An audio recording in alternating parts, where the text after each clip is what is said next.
여러분 안녕하십니까, 진성호입니다. 이제 막 헌법재판소의 판단에 따라 총리직에 복귀한 이 한덕수 대통령 권한대행 겸 국무총리에 대해서 민주당이 또다시 탄핵 카드를 꺼내들었습니다. 지금 민주당 초선 의원들은 한덕수 총리뿐만 아니라 이 장관들 모두 줄탄핵을 하겠다고 얼음장을 놓고 있고, 민주당은 문영배 헌법재판소장 권한대행 이미선 재판관의 후임을 뽑기 전에 6개월간 이들의 임기를 연장하는 법안을 발의하겠다고 또 협박을 하고 있습니다. 마은혁 재판관의 임명도 여러 가지 방법으로 지금 압박하고 있습니다. 자, 그런데 당하고만 있을 여건이 아닙니다. 자, 방금 전 권성동 국민의힘 원내대표가 폭탄 발언을 했습니다. 만약에 한덕수 대통령 권한대행 겸 국무총리를 민주당이 탄핵한다면 그 전에 헌법재판관 2명, 4월 18일 임기가 만료되는 문영배 이미선 헌법재판관의 후임을 추천하도록 협의하겠다고 밝혔습니다. 자, 지금 다른 때 같으면 4월 18일이 문영배 이미선 재판관의 임기 종료라면 지금쯤 논의가 한창일 겁니다. 대체로 이 15일 전쯤에는 이들의 후임자 이름이 나옵니다. 그래야지 인사청문회 등 헌법재판관 임명 절차에 돌입할 수 있고, 임기가 끝나는 즉시 후임자가 헌법재판관 업무를 할 수 있는 겁니다. 그런데 민주당이 압도적인 이 국회의석을 차지하면서 지난번 국회 추천이 지연돼서 오늘의 이 사태가 빚어진 겁니다. 그런데도 민주당은 창피한 줄 모르고 이렇게 윤 대통령을 탄핵 인용시키기 위해서 압박을 합니다. 헌법재판소를 향해서도 이제 민주당 정치인들은 겁박을 취하였습니다. 마찬가지입니다. 국민의힘도 이제 헌법재판소는 빨리 윤 대통령 탄핵 사건 선고를 하라고 압박하기 시작했습니다.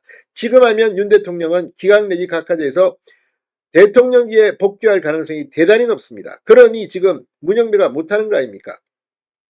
아무튼 상황이 급변하고 있고, 권성동 원내대표의 이 발언으로 이제 지금쯤은 문영배 이미선 후임자를 정해야 합니다. 지금이 윤 대통령이 직무정지 상태라서 대행체제라서 적극적인 인사권을 행사할 수 없다는 것 때문에 왔지만, 만약에 이 후임자들을 임명하지 못하면 헌법재판소는 4월 19일부터 사실상 마비 상태에 빠집니다. 6명만 남기 때문에 6명으로는 결정을 내릴 수가 없기 때문입니다. 심의는 할 수 있습니다. 자, 지금 권성동 원내대표의 발언, 민주당 정신 차려야 될 것 같습니다. 자, 방금 전 국민의힘 권성동 원내대표가 민주당이 한덕수 탄핵소추안을 발의할 경우 4월 18일 임기가 만료되는 문영배 이미선 헌법재판관의 후임자 지명 문제를 협의하겠다는 입장을 공개적으로 밝혔습니다. 권 원내대표는 방금 전 국회에서 현안 기자회견을 열고 한대행이 야당의 2차 탄핵안 발의 시 문영배 이미선 재판관 후임자를 지명하느냐는 질문에 한권한대행에 대한 탄핵 사유가 전혀 없다. 만에 하나 민주당이 한대행에 대해서 정치적인 이유로 또다시 탄핵에 돌입한다면 정부와 여당이 대처 방안을 협의해서 결론 내겠다고 말했습니다. 통상 이 헌법재판관 임기 만료 2달 전에 정부에서 임명과 관련된 청문회 개최 요구서를 제출하는 것이 지금까지 관행이었다. 한대행은 지금 대통령에 대한 탄핵 심판이 진행 중이고 8명의 재판관으로 탄핵 심판이 조만간에 이루어질 거라는 판단하에서 4월 18일 임기가 만료되는 2명의 헌법재판관 후임에 대해서 임명 요청을 하지 않은 것으로 추측하고 있다고 말했습니다. 그러면서 이미 변론 종결을 마치고 한 달 가까이 지난 지금의 헌법재판관 8명으로 대통령에 대한 탄핵심판 선고가 우선이고 먼저라는 말씀을 드린다. 자, 여당이 과거 대통령 권한대행이 헌법재판관을 임명할 수 없다고 주장한 것과 다르게 입장이 바뀌었다는 지적에 대해서도 당시에는 권한대행의 권한이 없다고 주장한 것은 맞지만 최상목 경제부총리가 이미 2명을 임명해서 가동되고 있기 때문에 권한대행이 헌법재판관을 임명할 수 있다는 것에서는 컨센서스가 이루어지고 있다고 보는 것이 맞다고 했습니다. 또 상황도 다릅니다. 그때와 달리 지금은 만약에 후임자를 임명하지 않는다면 헌법재판소는 재판관 6명만 남아서 사실상 현재 마비 상태가 2년을 가게 됩니다.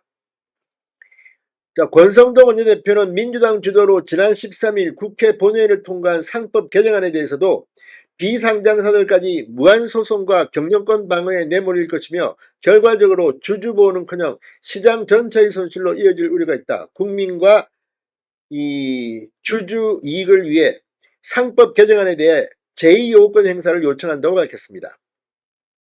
자, 지금 이런 걸 보면 확실히 민주당은 이 자기 때에 자기가 빠진 것, 재발등을 찍은 것으로 보입니다.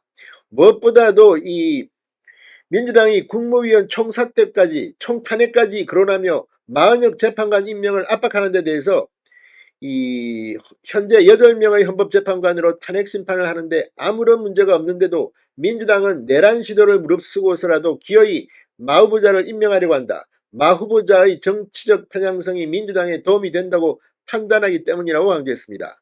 마은혁 후보자에 대해선 자신의 정치적 지향이 법과 원칙보다 우선했다. 법복을 입은 좌파 활동가라고 해도 과언이 아니다. 이렇게 비판한 뒤 스스로 거취를 결정해야 한다.